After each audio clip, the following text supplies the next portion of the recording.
Hello, friends, and welcome to another edition of Transformational Astrology. We're going to talk about the new moon, which is already in progress. Started a few hours ago, 5 o'clock in the morning here on the west coast, 8 o'clock on the east. And actually, the other thing that's so significant right now is that Uranus has already crossed into Taurus this morning as well. So we're talking about this kind of new wave, new feeling of having, after 7 long years in Aries, quite a while, because Uranus takes about 7 years to go through each sign, takes 84 years to go all the way around. So you might think back culturally to what was happening in, let me see if I can do this, 1934 would have been around the time. So the 30s, wow, that was an interesting time to reflect back on. Anyway, now we have, for the first time in a long time, Uranus and Taurus as of this morning. So we're going to be talking about that and a few other things when we look at this very dynamic new moon configuration that we're in the midst of as of today. So let's take a look at the chart. And let's see. You should be seeing the chart now. This is a very interesting chart. And some of the fascination of this chart will be apparent just at a glance. And some of the fascination of this chart will actually not be apparent at first look, at first sight. So we're going to be teasing out some of the extra meanings that are in this chart, which are quite profound and quite interesting, I believe. Now, one thing you can see in the TimePassages software, we're displaying everything from an Aries perspective because the rising is different depending on where you are in the world. So this kind of makes it a standard chart for anybody that's looking at this, whether they're in Europe, Asia, or the United States. What we have in terms of the Aries rising chart is we have Chiron right on the horizon line of the beginning of Aries. And that's been where it's been ever since the previous new moon, actually. So this is, or let's see, when did it cross into Aries? Not sure. What's the question? Oh, Chiron crossing into Aries. I can't remember exactly when that started. Last month sometime? Yeah, anyway, it was last month. But the thing about this chart that's also quite interesting is here on the west coast, we have the ascendant, which is indicated in the TimePassages software by this dashed line, which of course indicates the horizon line. I can put the mouse across it. Is at 28 degrees of Aries, and Uranus in the new moon configuration at 5 o'clock this morning. Now, as I say, it's moved a little bit further. But at that new moon timing, it was right on the ascendant. So this is a very Uranian chart because we also have Mars at 29 degrees of Capricorn, a perfect square. So here we have major Uranus, and as we shall see as well, major Pluto. So this is a transformational chart, another one of these new moon charts that really emphasizes both Uranus and Pluto in their forming square, which is still valid even though Uranus is moving beyond the perfect square with Pluto. They stay within 10 degrees for quite a while, and that's very important to recognize because as Uranus goes into Taurus, it will eventually retrograde all the way back into Aries. It goes only a little ways into Taurus. In this time frame, in January, I believe it is, it retrogrades back into Aries again, and at that point, we will recognize that we were still within the 10-degree mark of this square alignment, which is so significant for our cultural times. This is what Rick Tarnas talks about when he wrote Cosmos and Psyche. He talked about the Uranus-Pluto configurations of, for example, the 60s, when the seed ideas were formulated at that time with the conjunction of Uranus and Pluto. And now we're seeing the first square, which is the viability of those ideas. So in a nutshell, what's going on is we are trying to see whether peace, love, and harmony and progressive values can survive in this day and age and be part of the mainstream culture, which they really were not in the timing of the 60s. They were a brilliant idea that a lot of people got on the bandwagon, and the music was amazing. The visionaries were all on board, but it wasn't in the mainstream culture. And it's been an underground river ever since. But now you can see it beginning to emerge into the culture in this decade of the 20-teens, which I think is quite a powerful thing. Of course, we see the reaction to that. We see the backlash, reactionary literally, people fighting it and saying you can't go that way, we have to be stable, we have to stick with the status quo. So there's a Saturnine element that's fighting against the progressive element of change, which is necessary because really the culture is heading over a cliff, as I see it, as many people see it. And as increasingly we are seeing in all the conflagrations all over the world right now, as people try to adjust to one way of thinking or another, either control or moving forward into a new way of seeing, a new way of being. And what we have supporting that is, of course, this new moon in Taurus. The new moon in Taurus, Earth energy. How can we be in the Earth orientation that is protecting the environment and being very stable and very comfortable and having our entire setup and where we feel like things are not shifting and we can manage to stay afloat in the midst of this change, which is shifting because the culture is changing. So those are the dynamics right now, aided and abetted by the fact that Uranus has just moved. It's at 29 degrees 59 minutes in this new moon configuration that was a few hours ago. And so now it's just at the very beginning of Taurus. Now let me point out a couple things about this chart that aren't so obvious to begin with. One is the midpoint between Pluto and Mars. And in this connection, it's very important to notice that Pluto and Mars are completely parallel in the sky. That is latitude, not celestial, not longitude, zodiacal longitude, but actual celestial latitude is a factor in the way planets connect. And if we do a right click in the TimePassages software on Mars, we can see it's 22.1 in a negative direction, and it's parallel to both Saturn and to Pluto. And if we right click on Pluto, 21.5. So you can see that parallel-wise, it's really quite close. It's less, a degree is considered close, and this is like half a degree, less than half a degree. So that stays for quite a while. The next couple of weeks, Mars and Pluto will remain getting closer and closer in parallel until they're about a tenth of a degree apart in a couple of weeks. So we still have a lot of Mars and Pluto, even though Mars has moved beyond Pluto and is separating.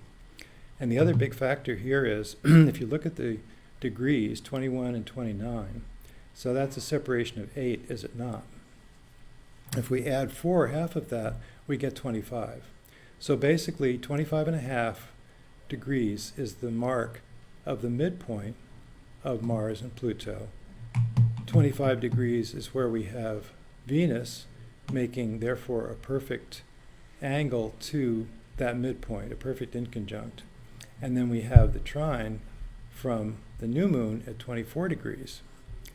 So this is quite interesting to see that actually Pluto and Mars together are very prominent in this new moon configuration, which means the potential for activity is there. Anger can come up. The energy is there to move forward with changes. And that's very important for us to all recognize that this is like the wave. The surfer can sees the wave, and this is the timing. You know, the Shakespeare line is, "There is a tide in the affairs of men, which taken at the flood leads on to fortune."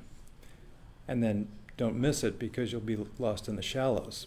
So that's the way it is every moment, isn't it? That we have that opportunity to move forward with our lives. And this is a particularly poignant one with both Uranus coming into Taurus, with a Taurus new moon being exactly trine to this midpoint of Mars and Pluto. Another very important midpoint in this configuration, not to be missed, is that between Eris at 23 degrees, the new moon at 24, and Venus at 25. So basically, we have a sextile, strong sextile shown by this line here, between Eris and Venus. And what does that tell us? And the strong sextile between Venus and Eris is very much augmented by this new moon at the midpoint. See, it's almost the precise midpoint of these two planets. So we have a strong Eris in this configuration. And that tells us that, again, time to seize the day, time to move forward with our lives, time to take into account our deepest values being represented by the Taurus new moon and also the Mercury in Taurus, recognizing what it is that we stand for no matter what, and beginning to take action on these things. This is very prominent in this new moon. I can't emphasize it enough. And of course, Eris has been very prominent this entire couple of years, ever since the exact conjunction, or even before that, of course, but the exact conjunction was in the spring of 2016, in June of 2016. So ever since then, we've been really dealing with this notion of, can we break away from the past? And can we seize the moment of finding out what our real purpose is? Because finding that out is so significant, and it doesn't involve what we do for money. Joseph Campbell famously said when he was asked for career advice, he always gave the advice, first of all, leave money out of the equation, which is an unusual comment, especially in the early 1900s when he was beginning to get his start. In the mid-20s and 30s, he was really getting going. And it was an unusual attitude for him to take, but he exemplified it in his own life, of course. He studied mythology to the exclusion of everything else, including his PhD degree, which he declined because it wasn't precise enough for him. It wasn't where he was really going. Excuse me. So what I'm trying to say about Joseph Campbell there is that his comment, leave money out of the equation, find out what your values are, follow your bliss, he said. This is very important for these times.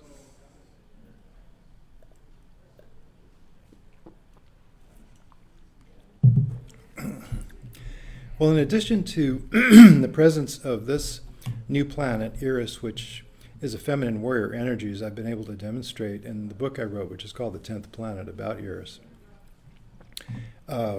It linked with Venus, as it is, we can see that it really is all about the appreciation of this maverick energy, incorporating it into our personal lives in the sense of excuse me, what we most deeply espouse. This is very important. And so when we see Venus emphasized in this configuration, also by both by the Eris connection and by the connection to Mars and Pluto, we can recognize that relationships are a big factor in this whole thing. In other words, how do you forge ahead with what it is that you want to accomplish? And in many cases, it involves relationship, because that is a way that you can see your own progress. You can see where you are. Relationship is one more mirror, as is astrology, one mirror, to tell you who you are, what you're up to. And knowing who you are at a deep level, knowing what you're up to, so important, and then beginning to act on that, and then doing what it is that you feel called to do, as opposed to what it is that the society has pressured you into all this time. So these new planets are very important. I say these because the International Astronomical Union named 3. Not only Pluto was made a dwarf planet at that time, but the 3 new ones were Eris, Maki-Maki, and Haumea. I've talked about Eris quite a bit, and I'm really quite sure of this characterization of Eris as a feminine warrior energy. Well, the other 2 are displayed in this configuration of the new moon also because they are prominent in this new moon.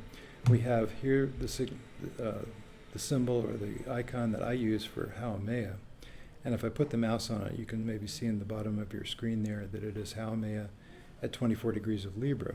This is Maki-Maki. Maki-Maki looks a little bit like a Birdman because that was the culture of Rapa Nui, Maki-Maki being the creation god of Rapa Nui. And that culture had a tradition of a Birdman who was the leader for a year, and then they'd have a competition every spring amongst the young people of the tribe, and that person that won was if he was the chosen champion of one of the elders, would become the Birdman for the next year. So that's why it looks a little bit like with wings. And then Haumea was the goddess, creation goddess of the Hawaiian culture, the mother of Pele, and gave birth to all the creatures in Hawaiian Islands and to many of the gods and goddesses by tradition, by the mythology. And so it's represented as a pregnant woman, and in fact, she supposedly gave birth from all different parts of her body and regenerated again, became youthful again. So the reason I bring these up so much now, partly because I've been studying them. I'm giving talks about them these days. There will be a book, will be a couple of more books in the works there. Right now we see that if we look at the beginning of Aries, the opposition points, we have Chiron and we have Eris, and these are two shamanic planets that are represented in complete opposition, configured I should say, in complete opposition to the presence of Maki, opposite Chiron, and to Haumea, which is opposite Eris within a degree. Not only that, but Haumea is in the 24-degree mark, and so is this new moon. So the new moon actually makes a perfect inconjunct as well. And in the Taurus sign, we have also Mercury at 3 degrees of Taurus, which makes a perfect inconjunct to Haumea, to Maki. So Maki and Haumea are both really emphasized in this new moon, and I thought it was good to bring that up. They represent Earth energy. They represent the appreciation of the natural world, a natural charisma that comes from connection with the natural world. David Bowie, for example, had very, very strong Haumea. So in his case, it's nature in a much more profound and symbolic sense that he almost was nature. You know, he would start new phases, and it would be something that would take the culture by storm. He was always creating new trends and fashions in music, and of course a marvelous musician as well. Music connects us to higher dimensions of being, which Haumea does also. Nature, in fact, is more profound than just the rocks and the trees of our earthly existence. Nature actually connects us to the higher dimensions of existence. It's a spiritual connection, which in many ways may be the coming way of seeing spirituality, not so much in terms of the traditions of the past, but in terms of the traditions of the future, we could say, a way of nature being absolutely represented. So I want to mention these two, and in fact I'll be lecturing about them at the ISAR Star Club, which is an online gathering coming up on Friday evening. It'll be 5 p.m. on the West Coast, it'll be 8 p.m. on the East Coast, and are you going to put the URL? So we have the URL that's going to be typed in for people to reference, and I'll give it also. It's starclub.isarastrology.org. Star Club is spelled STARCLUB, and ISAR Astrology is all run together, ISAR, astrology.org. And if you don't know, ISAR is probably the largest astrological association. It's the International Society for Astrological Research. I'll be talking there, and also I'll be giving a talk in Chicago at the United Astrology Conference, which is in the next weekend, the following weekend. We're going to have a booth there too. If you're in Chicago, you can come by. The trade show is free. Come by the booth and you can meet some of the people that work with us here at AstroGraph Software. So let's see, getting back to this chart, I don't want to neglect to mention that in the exact new moon, there's a connection between Jupiter and Saturn, which is quite interesting because it's exactly 1/7 of the circle. And that's not something that's easy to see if you just look at the two planets, but there is a line that connects them in the aspect lines. And when you put the mouse there, you can see Jupiter's septile, which is 7th, within 0.5 degree with Saturn. And the reason that that's significant is because Jupiter and Saturn do represent the cultural shifts that happen, and you can chart out every 20 years there's a conjunction between Jupiter and Saturn as Jupiter catches up to as Saturn goes forward, and Jupiter makes its cycle and then has to catch up to the further position of Saturn. So it's beyond the 12-year cycle of Jupiter and before the 30-year cycle of Saturn at a 20-year mark. So it's quite an interesting cycle because it happens right on the decade, like 1940, 1960, 1980. And then the next one is going to be 2020. So this next one is very interesting because once Jupiter goes direct again, it'll start to catch up again to Saturn. And then by the time Saturn gets all the way through Capricorn, there will be a triple conjunction of Pluto, Saturn, and Jupiter at the ending degrees of Capricorn, which will be square to Eris, which stays around right here because it goes so slowly through Aries. There'll be a square.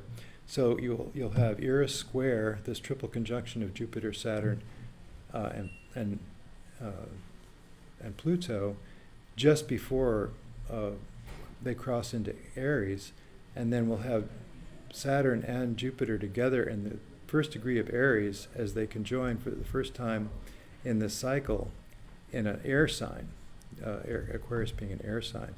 And isn't it interesting that it's in the age of Aquarius? So we are headed for a big change, cultural change, over these last years of the teens, heading into 2020. Coincidentally, it's the presidential election here in the United States.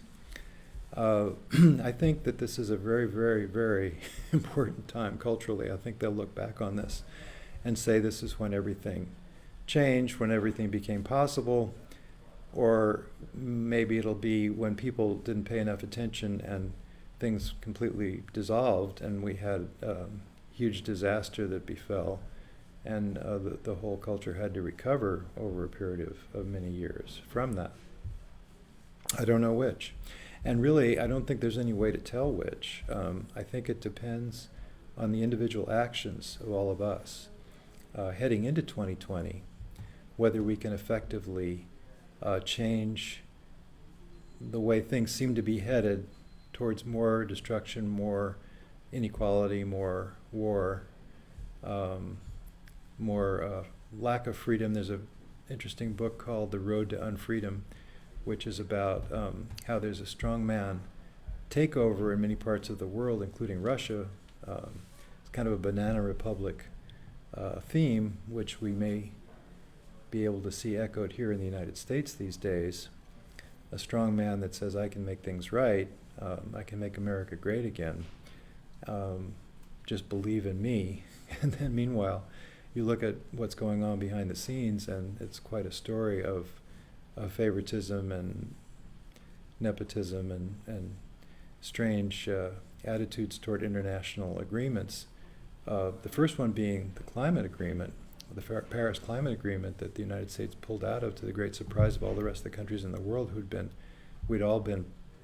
all the countries had been planning a way to try to stop the carbon increase in the atmosphere, which has been leading to the global warming environmental disaster that we all see looming.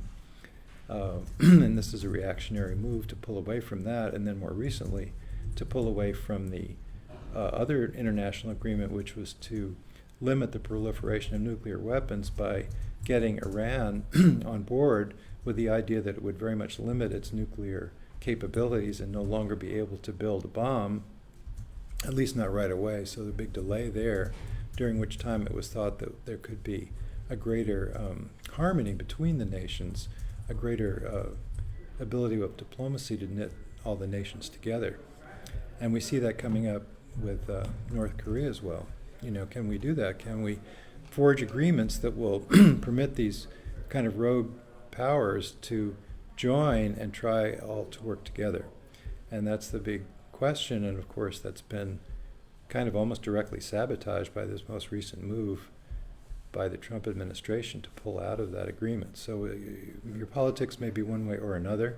I'm not trying to push one particular brand of politics, even though it may seem like I am.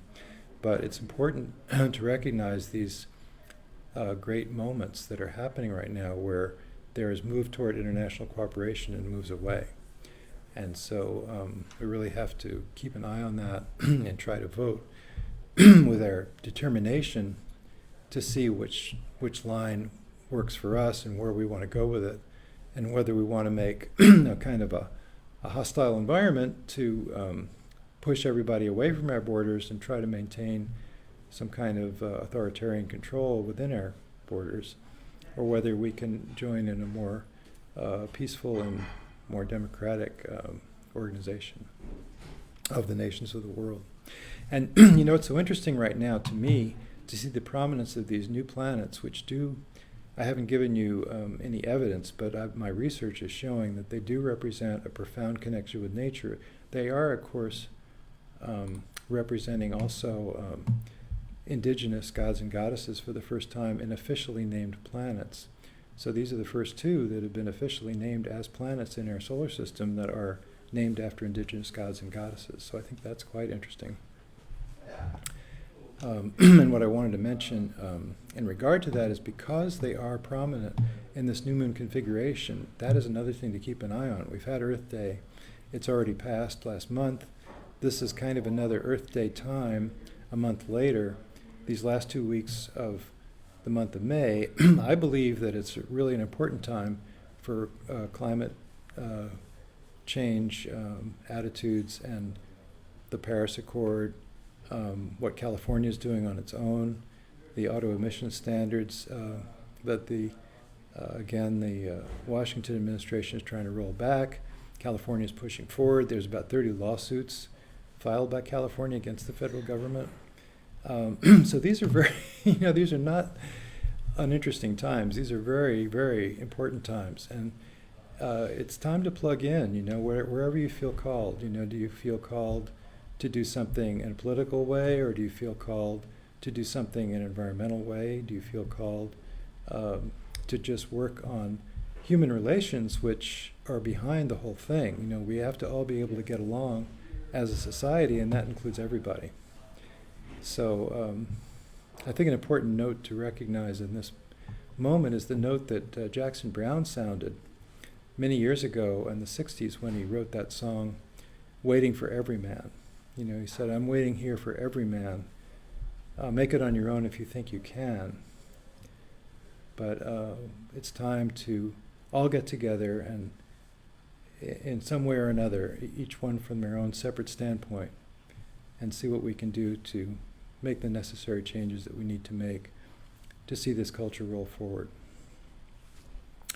So let me reverse back here. I just want to say in closing, oh, by the way, we don't have any questions that came, I guess. I'd just like to say in closing that I think these are so important, such important times. And I think it's fascinating that the astrological configurations match the intensity of the times that we're living through. They've been more and more intense with these new moons, each one coming along and triggering the Uranus-Pluto, which is in its final stages, as I mentioned, the triple conjunction of Jupiter, Saturn, and Pluto that's coming at the end of this decade. Just be forewarned, this is important times, and it's not time to sit back and just let everything happen. That might be another time, but not this time. It's time to take action. It's time to do what you can do. And that's the message. That's the message of the stars, the heavens right now. So good luck with that, and we'll keep talking. We won't be able to meet in 2 weeks because we'll be at this conference in Chicago, but soon thereafter we'll do another Facebook Live, and we'll see you in many different ways, I'm sure. Don't forget about, there is a sale this month on the TimePassages software if you're interested in getting your feet wet with it. The standard edition, which is a really good introductory point, the advanced edition is more what you need, I think, but the standard edition is a really good entry point to it. On sale this month, 25% off, I think. And I'll be giving this talk on Friday at 5 p.m. if you're interested in that. The URL is starclub.isarastrology.org. It's in the comments. Oh, and it's in the comments, so you can see there as well. Okay, so that's it. Have a great couple of weeks. Have a great entrance into June. Talk to you soon.